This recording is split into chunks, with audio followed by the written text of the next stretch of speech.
Greetings, fellow Boston Celtics fans. In today's video, I bring you plenty of updates, so don't forget to subscribe to our channel. The Boston Celtics have officially advanced to the second round of the 2025 NBA playoffs after winning their series in 5 games at TD Garden. However, the big question now is, who will Boston face in the next round? We'll have to wait and see which team emerges from the ongoing battle between two Eastern Conference rivals. Let's dive into that topic. It's always interesting to talk about the Celtics. If you're rooting for a specific matchup, feel free to share your opinion in the comments. Right now, it looks like the other series is heading into a Game 6.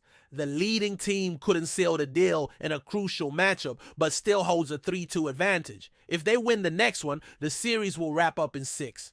The rivalry between those teams has been incredibly intense, with most games coming down to the final moments. That's the kind of drama that makes the NBA playoffs so captivating, especially for Celtics fans who are hoping the series goes to Game 7 to tire out our future opponent. Now, let's imagine what a matchup between the Celtics and that team would look like based on last season's performance. During the regular season, Boston swept them. In one game, they set the season's record for most three-pointers in a single outing, winning by a dominant score of 132-109.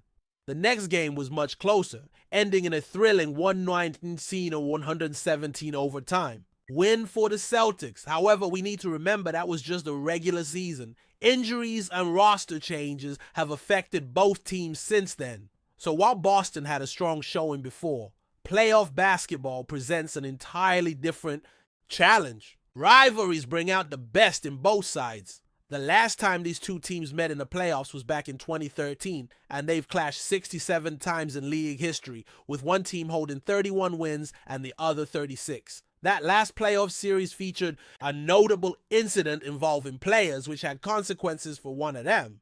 This just goes to show how fierce these matchups can be, and how physical they get.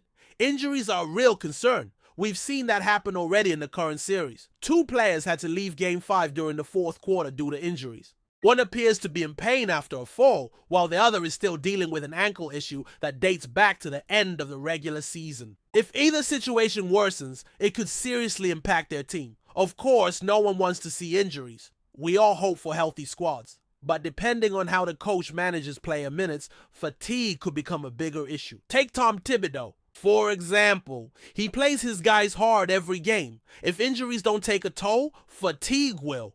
OG Anunoby is averaging 41 minutes per game in this series against the Detroit Pistons. Jalen Brunson is also close to 40 minutes, as are Josh Hart, Karl Anthony Towns, and Mikal Bridges. These numbers might just seem like averages, but let's compare. The only Celtics player averaging over 37 minutes per game in the playoffs is Jason Tatum, who's logging 39. Jaylen Brown is playing 36 minutes per game against the Orlando Magic. That means all 5 Knicks starters are playing more minutes than Boston's top 5. That's a clear sign of fatigue setting in. And let's be honest, that's been Thibodeau's style in New York. It's worked to some degree, though not quite as well as Boston's approach. If the Knicks move on, their wear and tear could be a major factor. As I've said, I hope New York is healthy, just like Boston, but fatigue could tilt the scales in our favor. That said, from a fan perspective, a Celtics-Knicks series would be electric. We all hope neither team hits their limit, but if we want Boston to have an easier path, then yes, a long series would help us. Not just because it would wear down New York, but because it will give our players more time to recover. Let's not forget, Boston is dealing with more injuries right now. Jaylen Brown dislocated a finger in Game 3 and is also battling a knee contusion. Jason Tatum has a serious wrist issue. Another player missed 3 of the 5 first-round games due to a thigh injury. Poor guy, he just needs a break from the pain. So yes, Boston is far more banged up than the Knicks, and that makes it crucial for New York to go the distance in their series, giving Boston a chance to regroup and rest. This next series won't be easy. Far from it. If you're a basketball fan, you probably want a Game 7 just for the sheer excitement. But if you support the Celtics, you're hoping for Game 7 to give our guys the rest they desperately need. That said, could everything be decided tomorrow night? Will the Knicks close it out in 6? Some Knicks fans are hoping to end it quickly, but there's still a chance Boston could end up facing someone else. Right now, the Knicks are favored to win Game 6 at home. I might not fully agree, and I have my reasons. Personally, I'd rather face the Knicks than the other team. The rivalry brings out more intensity in Boston compared to a matchup with a team that feels more like just the next round. Playing New York adds emotional fuel to the fire. It's New York after all.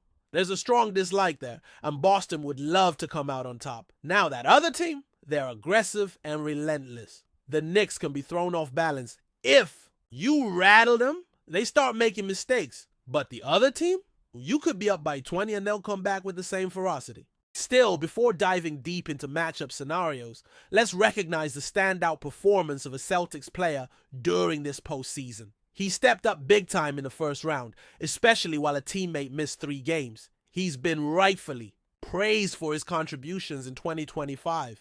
We should always acknowledge excellence in the league. As for the Pistons, they actually had a solid run at the end of the regular season. They picked up a win, but then suffered a tough loss in February, 117-97. That was a hard blow. Also, this potential series would be part of a busy stretch for Boston, giving Detroit a slight edge in that regard. The Pistons are gritty and determined. If they win one game, it could spark a momentum shift like we've seen with other teams. They've been physical and dominant defensively. Still, Detroit is also battling injuries, possibly worse than what the Knicks are dealing with. One of their players is out with a knee injury, though that detail might not be completely accurate. Another is sidelined with a leg issue, and his status will be reevaluated around April 26th. We'll have to wait and see if he can return, whether against the Celtics or not, depending on how long Detroit stays alive in the postseason. A Celtics versus Pistons matchup would bring back memories of their 2008 clash. It feels like ages ago. Detroit got its first playoff win since 2008 in this year's series against the Knicks. Historically, Boston and Detroit have met 45 times in the playoffs. Boston has 24 wins, Detroit 21. So Boston has a slight edge. They've been here before. They've won championships. That kind of experience matters. A series against Detroit would be physical, maybe reminiscent of their battles with other tough teams. Ideally, Boston could close it out in 4 or 5 games, but if Detroit senses weakness or finds rhythm, they could become dangerous. They've done it before. They match physicality well, but Boston seems more accustomed to these high-pressure situations. Detroit, on the other hand, hasn't had much playoff success recently. The Knicks know how to navigate those waters. Facing the Pistons might actually pose a bigger challenge in the pursuit of the next round. But before we continue, please remember to subscribe to the channel and give the video a like. Your support helps us keep bringing you the latest news about the Boston Celtics. Feel free to share your thoughts on the news in the comments as well. In a revelation that has quickly stirred controversy across the NBA world, renowned broadcaster Doris Burke has reportedly stated that there was a directive for the Boston Celtics not to win. The remark, which surfaced during a behind-the-scenes conversation, has left fans and analysts questioning the implications behind such a statement and what it could mean for the integrity of the league. Doris Burke, a respected voice in basketball commentary and a trailblazer for women in sports. Media is known for her professionalism and insight. That makes this comment all the more startling. While it's unclear in what context the statement was made, whether in jest, frustration, or with deeper implications, it has sparked a wave of speculation across social media and sports forums. Could she have been referring to officiating decisions, league politics, or perhaps internal dynamics within the Celtics organization itself? The Boston Celtics, one of the most storied franchises in NBA history, have long been a powerhouse in the Eastern Conference. Their fan base is passionate and loyal, and any suggestion that there may be forces actively working against their success hits a nerve. Over the past few seasons, the team has faced criticism for underperforming in key playoff moments, despite boasting a talented roster led by stars like Jason Tatum and Jaylen Brown. Now, Burke's statement has opened a new chapter of debate, with some fans wondering if off-court influences may have played a role in the team's struggles. The NBA has not issued any official response to the comment, and Burke herself has yet to clarify or expand on her words. However, the gravity of such a claim, especially coming from someone with her credibility, cannot be underestimated. The idea that a championship contender like Boston could be intentionally held back raises difficult questions about fairness, transparency, and the behind-the-scenes workings of professional basketball. As the playoffs continue and the Celtics once again find themselves under the spotlight, this controversy only adds to the pressure. Fans will be watching not just the games, but the narratives unfolding around them.